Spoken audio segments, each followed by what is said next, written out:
All right, so Bill, thank you very much for taking some time to sit down with us. I know that this story that we're about to get into is something that you've reiterated for the better part of 35 years.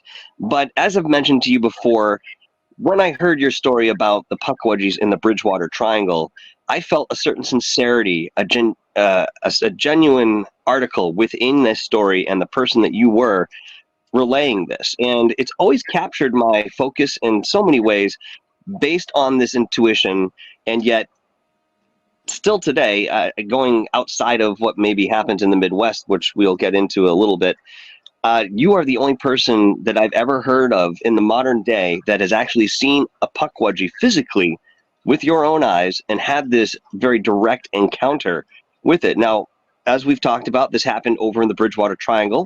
I believe you mentioned it was down near Raynham. Please let us know and kind of walk us through that interesting evening when you were walking Samantha, your dog, out in the woods in the Bridgewater Triangle. Sure, and thanks for having me. Now, I think that I'm one of the few people that has seen this creature that we're calling a Pukwudgie.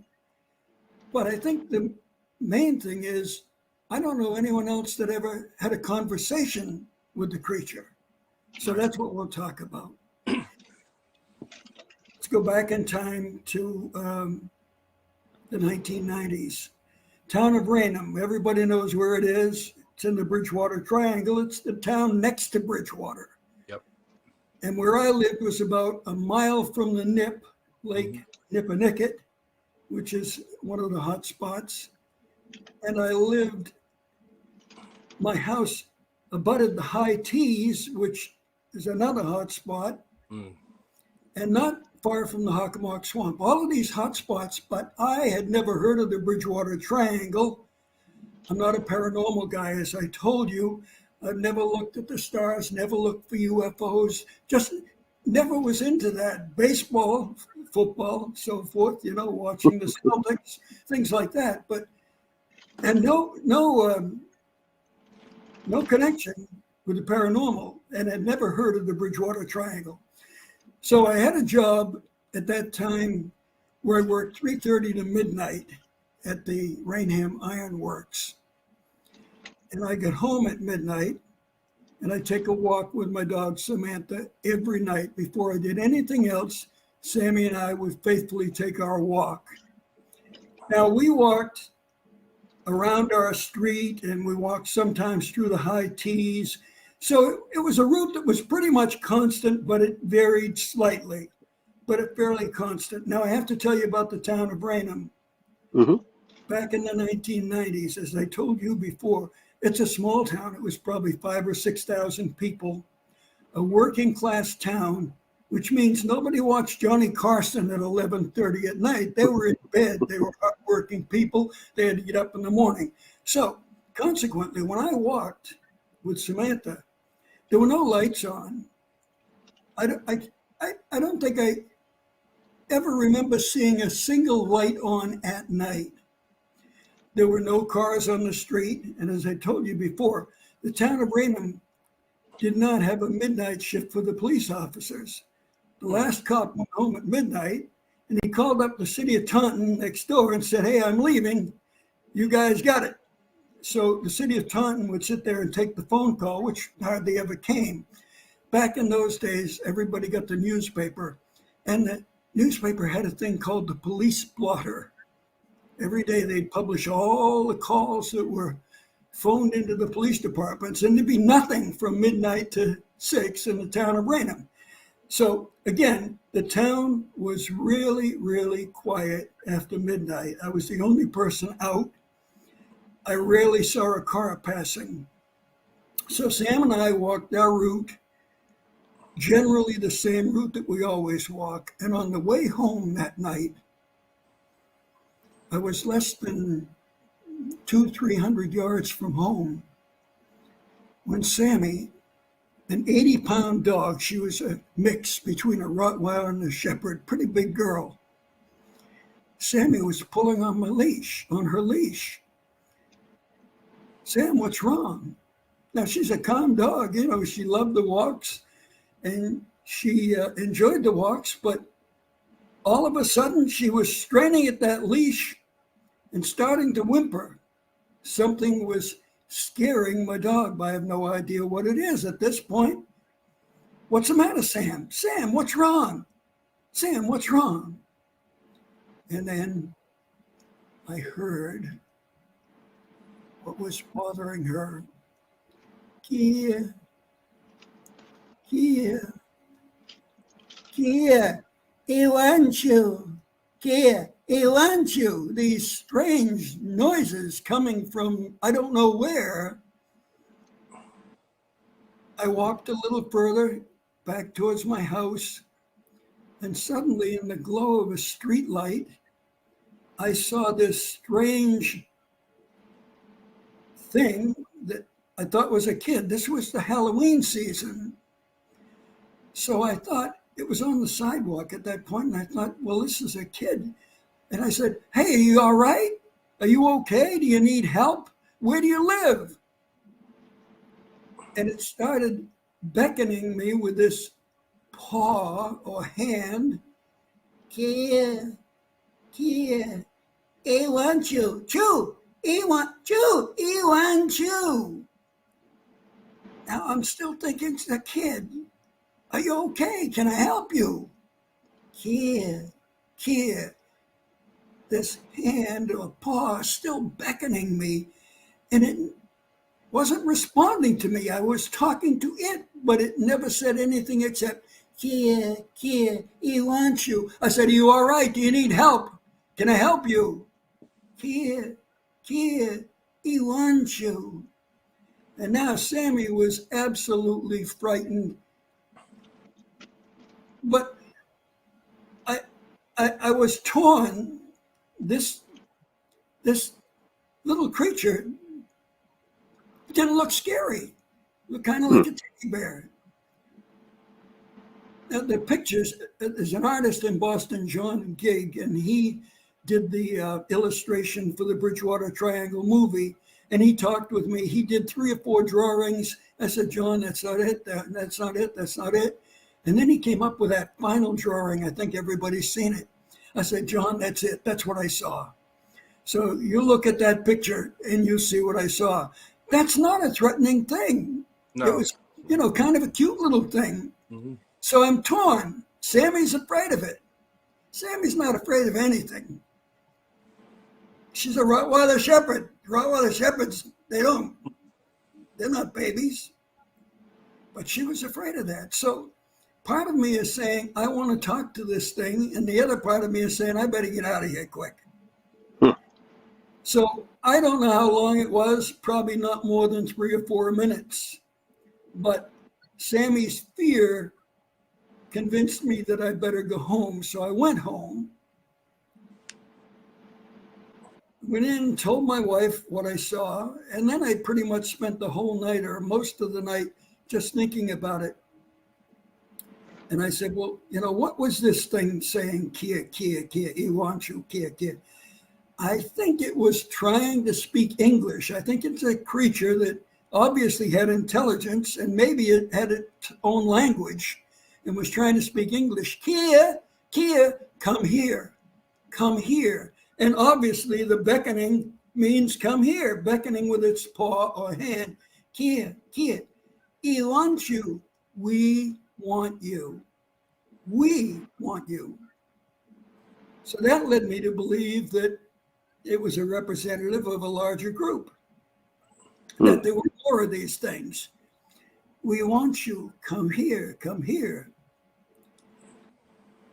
So I told my wife about it,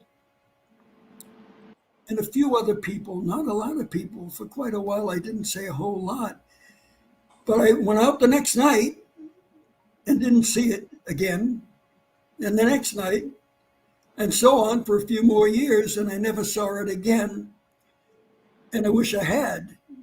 I told you the other day when we talked that if I see it again, Sam has long since passed away. If I see it again, I'm going to approach it.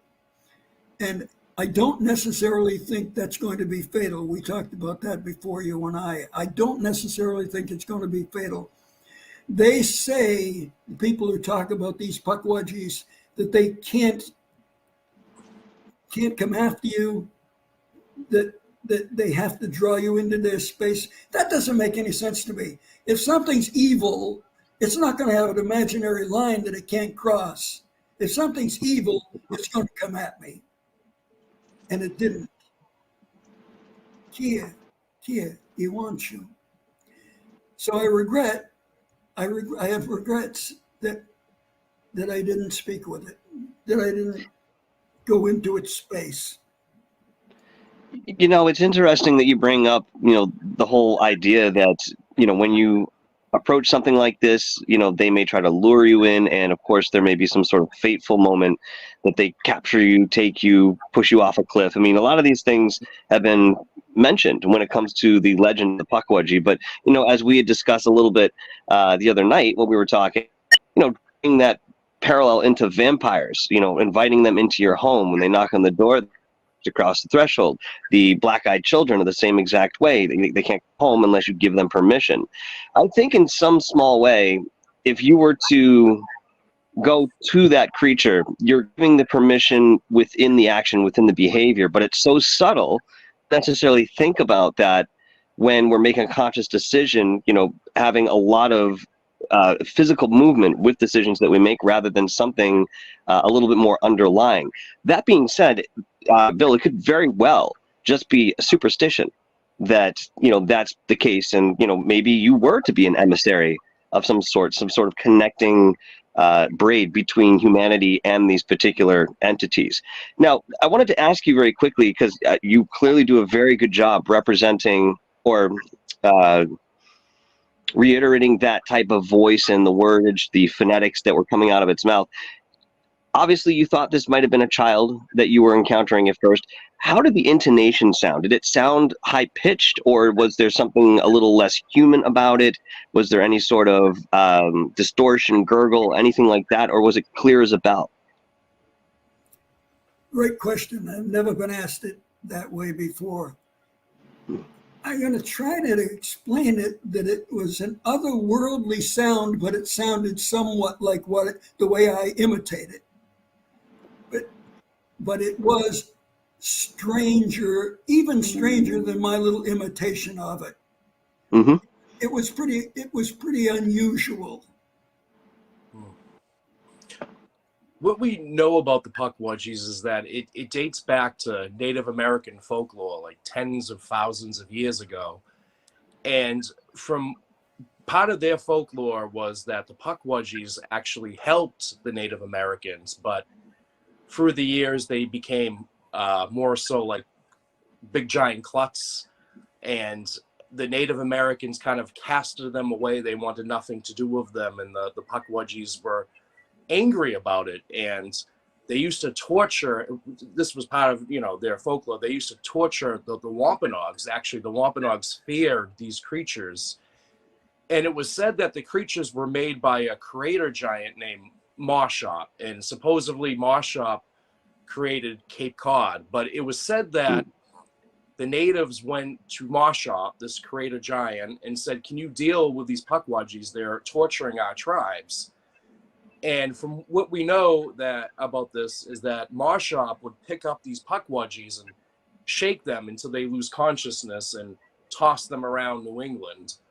What's interesting is there's two different endings of the story. One states that these creatures came back strong and shot down Moshop with their poisonous arrows. The other story suggests that Moshop defeated these Pukwudgies and then later on, you know, died from being wounded in battle. But what's interesting is Moshop disappeared from Native American folklore at the same time these Pukwudgies did. Harry, I never heard that before. I never heard that. That's very interesting. Now, perhaps this creature, we talked before, perhaps I was supposed to be an emissary. Maybe they want to make up for the past, forget about the past, and enter into a new dynamic. Could be, yeah. It's very possible. And, you know, of course, the question always arises when somebody has an outlandish sort of experience like this. Why you? In your opinion, Bill, why do you think it was you that they had chosen to appear to? And, quite honestly, within whatever's been accounted for, nobody else has had this experience. Yeah, that's a great question. You and I talked about it the other night. The only thing I can say is in that town where I lived, as I told you before, after midnight, there was nobody on the street except me. Every night, over a period of better than 5 years, I was out and I walked roughly that same route. And I think that I was watched. I think that I was being observed during that time. And I think that they knew more about me than you might expect them to know. They know that I would be sympathetic to their cause in a sense. I think we all feel bad about the way the Native Americans were treated. So I think they saw in me someone in sympathy with them. And I think that perhaps that's why I was selected to speak to them. And I might, if I had spoken to them, as I said to you before, maybe I would be the go-between, putting things right between this group of, we can't call them people, I guess they're just a different race, but between the two races, the human race and the Pukwudgie race. Maybe I'm supposed to be the emissary, but it never came back and I never saw it again. And I wish I had. One of the most sorry, go ahead, Derry. Oh, what's interesting is this happened near power lines. And I noticed all throughout the Hockomock Swamp, there's power lines. And power lines, as we know, give off EMFs, an electromagnetic field, which I believe is drawing in these anomalies since, ghost entities, they channel off that kind of energy. Good point, Harry. Now they talk about the high T's. They talk about the emissions causing cancer. Mm-hmm. Mm-hmm. Well, I got vocal cord cancer at that same time in that period. Huh. 4 operations, lost my voice. It came back a little bit. You can hear I can still speak a little bit, but it doesn't go very far. It doesn't go far. I got do, re, mi, but there's no fa, if you know what I mean. So I had the vocal cord cancer. My wife got cancer. So, hey, Interesting. I think maybe those power lines do a lot of harm, but I don't really know for sure. But I think there's something to that about the power lines. I think that energy seems to have some effect in the paranormal world. Mm-hmm. Well, it's to the point where if you were to buy a home that was located underneath these lines or close by, you're getting this home for much cheaper than you would somewhere else. And I think this has been a No, pattern since at least the 80s. it doesn't seem to. My son still lives in the house, same house, and the values on that street are high. It doesn't seem to be a factor. And I Interesting. made a secret of what street I lived on. So, if you try to buy a house there, it can cost you a lot of money. Well, one of the curious aspects about you bringing back the voice and what was being said to you by this creature is that it sounded like there was a bit of English in there, enough for you to make an inference as to what it was trying to communicate. To me, that insinuates that these creatures are, at the very least, around other human beings or maybe watching from the thick and picking up some of those traits in an observational sense, enough for it to try and communicate with you, trying to learn English. I mean, obviously, the Wampanoag tribe had their own dialect and mode of language. It wasn't similar to English. So to me, once again, this sort of means these things are still around. And people talk about a multidimensional sense about these creatures, that they have some sort of magical element to them. When you had your encounter and you were seeing this with your naked eye, did you have any inkling that perhaps there was a different facet about this creature that you weren't noticing or understanding within that moment? Or did it seem just purely physical to you? No, it seemed, it seemed to have a body. It was real. And I should mention something else. There's a gentleman who lives near my house, who owns a lot of property, all wooded, and there's a few ponds on there. And he and I have talked since, and he's collected hairs from a den of some sort of creatures, long hairs. Don't know. I'm not saying Bigfoot, don't know. And the gentleman doesn't know. He just knows there was some sort of a den in his property, and he found long hairs, some of it bunched up almost like a pillow. So that's another thing that's going on in that neighborhood, same neighborhood. We could certainly, if you were open to the process, have those analyzed, but something that perhaps you can bring to them at a certain point and go forward with that if that's an option. But yeah, we can certainly have those analyzed. We have plenty of people in the background that have the capability to do that. But that is really curious that there was some sort of artifact found, and maybe it doesn't have to do with the Pukwudgie, maybe it doesn't have to do with Sasquatch, maybe it has something to do with some sort of creature or cryptid that's been out there, again, in a physical sense that we're just not aware of. But we'd be curious to find, as we've done with Sasquatch specifically, some of these hair samples containing a certain percentage of what we consider human DNA, or certain observance of that, and then outside of this there's no real measure or quantification for the other parts of that structure. So, hey, just a thought as we go. Harry, you have any questions? Yeah, I noticed you said that you went home, you told your wife. Now, what did she think about this? Did she say, oh, Bill, you're crazy, go back to bed, or did she believe you? No, she believed me, absolutely 100%. 100%. She also was not a paranormal person, but she could tell when we came in that we were shocked, in a state of shock from what we had seen, Samantha and I, and she could tell just by the way I was acting that I saw something that was really strange. How long did it take you before you came out with the story? Well, Harry, I'm going to say it was probably a year or more. I wrote a blog about it. I didn't want it to just, kind of go away. I wasn't necessarily looking for publicity or anything like that, but I wanted to make a record of it.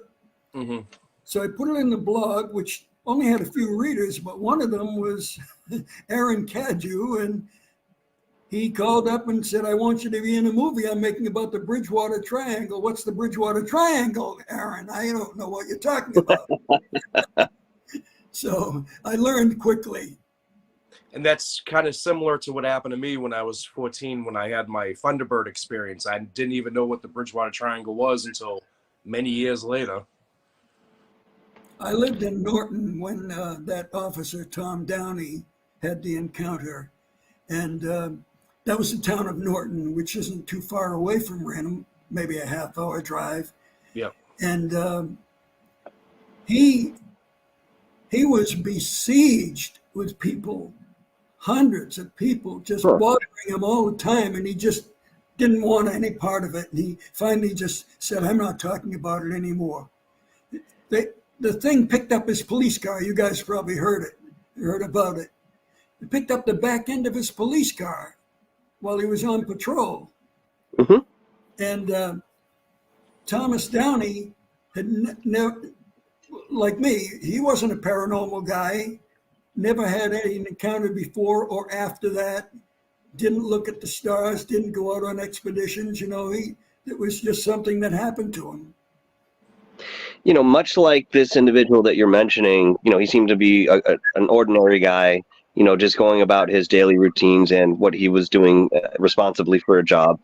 And yet he found himself in the spotlight sometime after, as you mentioned, many people flocking to talk to him, maybe see the area that it happened, perhaps have an experience themselves. Within your experience, Bill, what did this do for you in your life and your family? Did it propel you into some sort of stardom, or did you just, how did this affect you? Unlike Officer Tom Downey, nobody ever bothers me about this. It rarely comes up. People that know me they just take it as a matter of course that, yeah, he saw something really weird. Okay, let's go to the ball game. I mean, no, I've never had any bad experiences. I've never had any problems with people bothering me about it. It doesn't come up very often in conversation. Was the Pukwudgie wearing any sort of articles of clothing that you could discern, or did it seem like it was just covered with hair, en natural? That's a good question, and I would say you're correct. I don't think it had any clothing at all, no attire. It was just a furry thing. Now, when you saw it, you said you continued walking home. Did you walk around the creature, or did the creature just walk off back towards the high tees? Oh, no, it was on one side of the street, and I was on the other side, Harry. And I never approached it. I never got anywhere near it. I stayed in one spot for a few minutes and then started slowly to go back to the house. And I thought perhaps it was going to follow me. So, I kept looking back, and I was happy to see it was not following me. And so I went back home. And I expected that it might be at the window or something. So I did check the windows every once in a while that night. Turn on the back lights and turn on the front lights, and apparently it just went back to wherever it lives. Because I'm trying to picture your street. So it was on the side of the high tees or on the left side? That's another interesting point, Harry. It wasn't on the high tea side; it was on the other side of the street. Which actually, all of that now it's built up. There's a school been built up there, but. Back in 1990, beyond my street was all wooded also. So on either side of the street. Now that's not the case. But so it didn't necessarily have to come out of the high tees. It could have come out of the woods on the other side of the street. Yeah. What do you think would have happened with your story, Bill, if we didn't have the internet to post a blog about this or connect with each other? Do you think that there would still be people who knew about what you had experienced, or do you think this would have been something you kept closer to your chest as you got older? If there were no internet, nobody would know about this because I don't go around talking about it. I don't, people I meet in conversation. At the bingo hall, I live in a retirement community, bingo every week. I never say, hey, guess what I saw 30 years ago? Most of the people don't know that I had this connection unless they watch Discovery Channel. They say, I saw you on TV last night. If they watch Discovery Channel, or if they're on Amazon Prime and they happen to click on Bridgewater Triangle, but I'm in South Florida. People in South Florida aren't clicking on the Bridgewater Triangle. But it does happen every few weeks. So I saw you on TV. What? What's that you saw? Good conversation starter, to say the least. Now, do you think that these Pukwudgies are in connection with these skinwalkers that are out west? I don't even watch that show. Oh, all right. I've never watched it. I know it's on History Channel because they told me when they called me and they filmed me. They told me, "Oh, it's Beyond Skinwalker." I'm sorry, guys. I'm not a paranormal guy. I don't watch the show. I didn't even know who the quote stars of the show were. I thought they were just like stagehands. They're asking me questions, and I'm saying, "What are these guys asking me questions for?" Well, they're the stars of the show. Oh, really? Oh, sorry. Well, I think about what you said about being that emissary, between our race and perhaps their race. And of course, in the back of my mind linger all these different aspects of the legend and way of threats and danger. But when you go out to the Midwest, and it was Illinois specifically, but, in that general area, Idaho, so forth, there was one particular incident where a girl was playing on the playground at school, and a whole tribe of these things emerged from the woods. Now, it was not only seen by the little girl, but many of the other students on the playground. And what was reported was that they just seemed to be curious with what she was doing. They didn't necessarily have any ill intent, at least the way that they had approached her. And of course, the experience was brief enough, but everybody kind of still had a recollection of what had happened. So that's really curious to me, considering that your intuitive feeling was that you were not afraid. And the only reason that you went the other direction is because Samantha was, acting the way that she was. And you thought perhaps this is, something I should, steer away from, because look, it's the dog. And if the dog has an intuitive sense about it, sometimes you want to listen to that gut instinct. I find that very curious. But to go back very quickly to the physiology of this particular being, okay, so you mentioned that it beckons with its paw or its hand. Did you see any separated fingers? Did it have, more like a cloven hoof sort of look? I mean, did you get a chance to, kind of view the feet? Did you see toes? Was it pot-bellied? I mean, I know I'm asking a lot, and it's one of those things that within the moment, we can even create certain memories around that memory, being as long as it has. But do you have any recollection of very specific details within that physiology that you haven't expressed otherwise? No, I can't say if it had fingers. It just, beckoned to me with what I call a paw. Mm-hmm. I'm assuming that it had some sort of fingers, but no, I didn't see a hand or anything like that. It wasn't wearing clothing. It had just this, this appearance of a big furry thing. Or it was pot-bellied. I did mention that. It did have a pot belly, and I always thought that, to me, it looked like it was an older creature, not in extreme old age, but in what we call something more than middle age and not old age. So I think it was an older creature, and it was pot-bellied. How tall was this creature? Well, I always say about 3 feet. That's rough. That's the reported size of these Pukwudgies. Yeah, Harry, it could have been a little bit bigger than that. 3 feet is a yardstick. Yeah. Mm-hmm. And I'm looking, I got a yardstick right over here. And as I look at the yardstick from where I am, I'm only 5 feet from it. It looks to me like the creature was taller than the yardstick. Not 5 feet, but maybe 4 feet. So let's say between 3 and 4 feet, but closer to 4 than 3, I think. Was its anatomy more spindly or thin, or did it have definable muscles, muscle tone, anything like that you could pick up on? No muscles.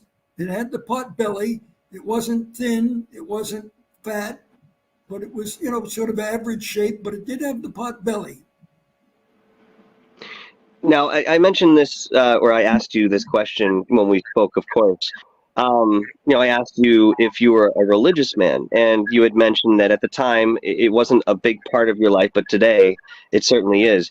Within this particular sighting, seeing something as anomalous as what you've seen, does that put a different spin on what you hold for a belief, or does it sort of play into your religion? You have a place for it, even though it may not mention it in any sort of holy scripture. How does that affect the way that you view religion in that sense? Well, I don't think there's any correlation between the Pukwudgie and how I feel now about religion. How I feel now about religion is just I came to the conclusion that we all need to follow the golden rule. We need to be nice to people, do unto others, that kind of thing. Part of that comes with old age. You start thinking about, well, there's two things that can happen after you die: nothing or something. So maybe I'd say that's fair. Yeah. Maybe there's something. So I feel that in case there's something, I want to have a clean report card.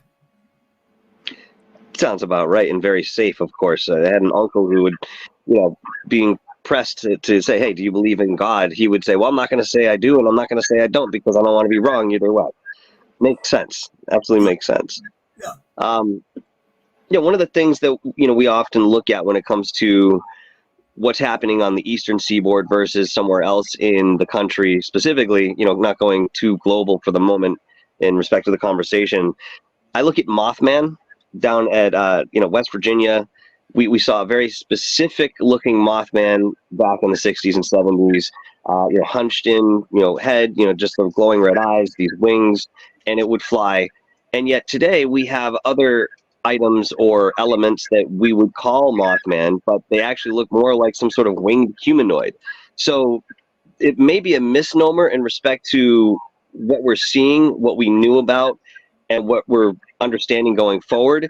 And I think sometimes this may apply to, the Pukwudgies. I mean, there's another phenomenon that is very much rooted in the Northeast here, and those are the melon heads. Now, there's a whole bunch of stories on what these little guys are and what part of the woods they inhabit and why. But it's very possible that when we see a creature like this, given the fact that you were in the Bridgewater Triangle and where you were specifically, we might be able to derive that particular definition based on your description of what the creature was. It sounds exactly like what we would find in Wampanoag tradition as a Pukwudgie. But when you go out to the Midwest, we're not really sure what those particular beings looked like. I mean, we obviously weren't there for the experience, along with some of these children and other people who had seen them. I guess there's a slew of folks out there who have actually seen them. I don't know how prevalent it is today, but in the past, even recent past, it was something of note. But I can't say it's the same creature.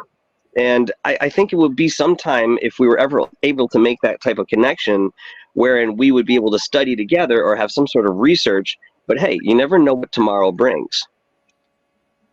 Yeah, I actually don't know anything about the Mothman. I've heard the term, but I don't know anything about that. Just a parallel to draw between what we knew as the original Mothman and what people say is the Mothman today. They're vastly different things. And it may be something similar with the Pukwudgies. You had a very original sighting, and then what people see after this might be something a little bit different given the location and the distance between however it goes. But Harry, as you mentioned, this mythological being, as we could call it, picking these little guys up, shaking them and throwing them across whatever nation, that's very indicative of certain Native American culture. We've had a lot of these particular elements in respect to spreading out of certain consciousness or people or a certain breed of animal, given that story. So that's very curious, and again, an interesting parallel to sort of look and mull over. Yeah. But within your experience, and we'll wrap up soon here because I really appreciate your time, but I definitely wanted to ask you what was the question I was going to ask you? I had it. It was sitting at the tip of my tongue and I swallowed it. Hold on. Harry, fill in the blank here. Let me get back to this one. Well, I seen your videos on Lake Nippinicket on YouTube. So have you heard of like similar looking creatures that are out in the islands? Because it was on the original documentary. Harry, I've spent a lot of time at the Nip. Sammy and I used to swim there. Back in the 1990s, there was a beautiful sandy beach at the Nip. Yes, yep. And every year, supposedly, there were a lot of drownings. I had heard of one or two, but apparently there were a lot more than that. So the town brought in rocks and covered up the beach. So that stopped the swimming.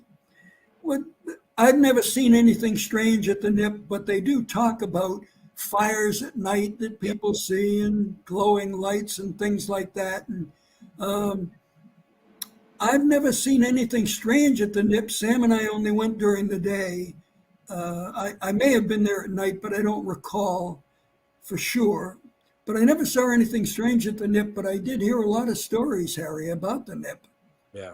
It was a great swimming area. I'm sorry they closed it down. Yeah. And you could walk all the way across it. I never walked all the way across it, and I'll tell you why. It's supposedly only 3 feet deep on average, and its deepest it might be 5 feet or so. But I always felt that there were trenches, perhaps, that might be 9 feet. And I always felt that I would be walking and maybe hit a trench, and maybe there was a current or something. So I never wanted to go all the way across the Nip. I never got any weird feelings. It just seemed to make sense that, I don't think you should walk all the way across. I don't know if anyone ever has done it, but I guess it could be done. Yeah. Well, within the stories of sinkholes and other tectonic activity that happens in that area, it's very possible that, even quicksand, you wouldn't see it. You know what I mean? But I think you following your intuition on that was probably a good idea, even though I don't know would have come if you had actually decided to, make that trek. Probably better off that we didn't find out. Yes. Harry, thanks for coming to my aid there. I do remember what I was going to ask you, Bill. What are there any elements of this story that you have not relayed publicly that you kind of held on to or kind of breezed over because you thought maybe it didn't really fit in with what you were expressing? Is there anything that has been left out in your story that we just aren't aware of? To the best of my knowledge, I've told the story exactly the way it happened, exactly what I saw, and there really is no other detail. I laid it all out there. There's nothing that I did not tell. And the only thing is, I'm sorry that I haven't seen it again. I told you that before. I tried, like I said, for another couple of years, walking the same route, and never saw it, never heard it again, and I wish I had. Well, thank you very much, Harry. Do you have any other questions for Bill?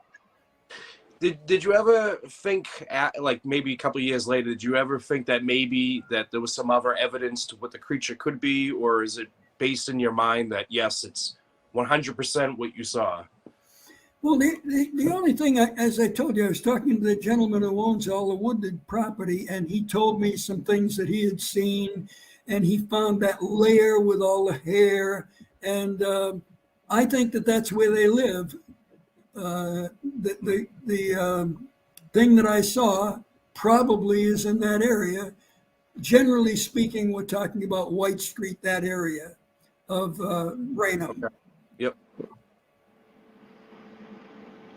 All right. Well, if there's nothing else you have to go on, Harry, I think we'll close out here. But Bill, I want to thank you not only for just sharing your story, but the bravery to do so, especially back in the 90s where, it was much easier to be ostracized for any sort of anomalous or wild story experience that we could have gone through. You may not think of it that way, that it takes, a little bit of steel underneath you to actually go forward with that. But, honestly, through everything I've seen and I've experienced, you need to have that solidity within yourself. And you've never changed your story. You never changed any detail in any of the accounts that I've heard you speak on, which again lends to the sincerity and it lends to the genuine article of what you're expressing to us. Now, when we look into the world of ufology or even the paranormal, sometimes people have differing thoughts, and as time goes on, those change.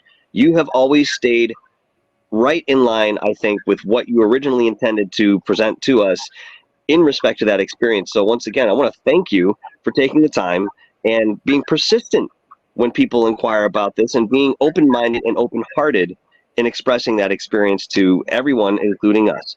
Thank you so much, Bill. One funny thing that did happen on occasion, the guys at the ironworks just took it as a matter of course. All the people I know just, yeah, he saw something. But I did have a couple of funny experiences at places where people would see me and say, "Oh, look, here's Ewan Chu." So I got that label in a few places, and I thought that was kind of cute. Oh, it is. It could be much worse. Actually, before we wrap it up, I just want to mention that it was probably the beginning of this year. We were investigating the Josiah Keefe house, which is the oldest house in Easton. I'm sure you know where it's at.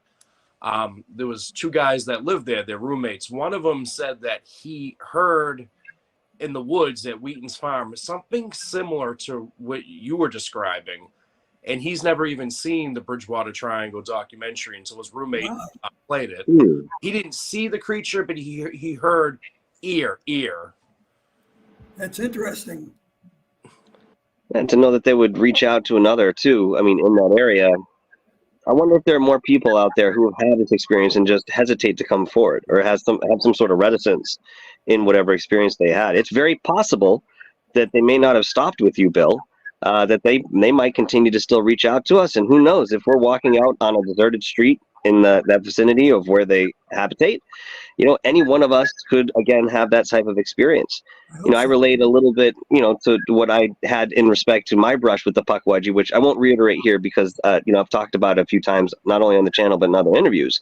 But it wasn't a physical presence. I mean, not really. I mean, you couldn't see it with your naked eye, but you could feel the darn thing, and that's different though than what you saw, being completely out of the element and popping out of, whatever wooded area is this little creature in which you have some sort of dialogue with, to, whatever degree.